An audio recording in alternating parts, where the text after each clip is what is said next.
এখন আমাদের আজকে যা পূর্বাভাস দেওয়া হয়েছে তাতে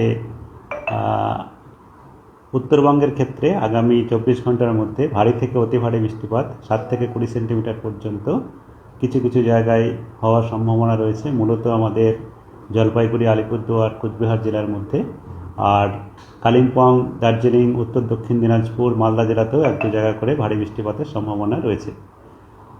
আর আমাদের উত্তরবঙ্গে কালকের পরে বৃষ্টিপাত ধীরে ধীরে কমবে।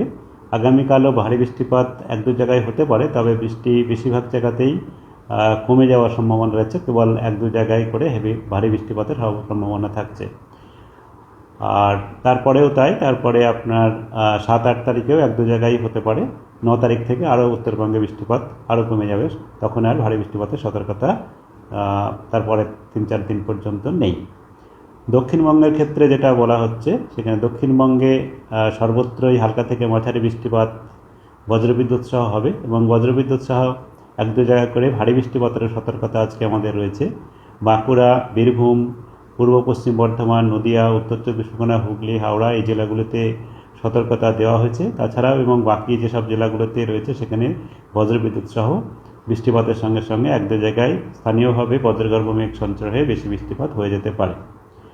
আর আগামীকালও আমাদের দক্ষিণবঙ্গে বৃষ্টিপাত একই রকম বা একটু বেশিও হতে পারে। সেখানে ভারী থেকে অতি ভারী বৃষ্টিপাত বাঁকুড়া, পূর্ব পশ্চিম মেদিনীপুর জেলাতে হওয়ার সম্ভাবনা রয়েছে। উত্তর দক্ষিণ চব্বিশ পরগনা, কলকাতা, হাওড়া এবং পুরুলিয়া, পশ্চিম বর্ধমান, ঝাড়গ্রাম এসব জেলাতে ভারী বৃষ্টিপাতের সম্ভাবনা রয়েছে। আর 7 তারিখেও ভারী বৃষ্টিপাতের সম্ভাবনা ঠিক পশ্চিমের কয়েকটা জেলাতে, ঝাড়গ্রাম, বাঁকুড়া, পুরুলিয়া, পশ্চিম বর্ধমান, বীরভূম জেলাতে হওয়ার সম্ভাবনা রয়েছে। আর তারপরের দিনও বীরভূম, মুর্শিদাবাদে এক জায়গায় হতে পারে।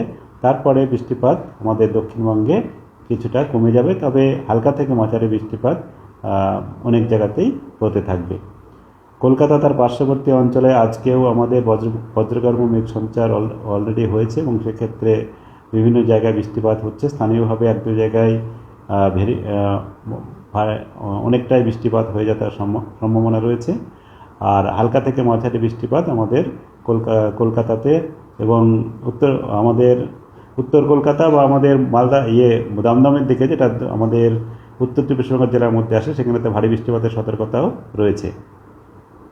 আর আগামীকালও আমাদের কলকাতাতে কয়েক পশলা হালকা থেকে মাঝারি বৃষ্টিপাতের সাথে সাথে 24 ঘন্টায় ভারী বৃষ্টিপাত হয়ে যেতে পারে।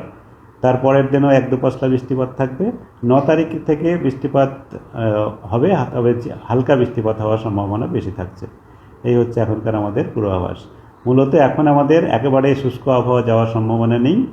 আগামী 3-4 দিন পর্যন্ত ভারী বৃষ্টিপাতের সতর্কতা রয়েছে। তারপরে ভারী বৃষ্টিপাতের সতর্কতা নেই, তবে হালকা থেকে মাঝারি বৃষ্টিপাত কন্টিনিউ করবে।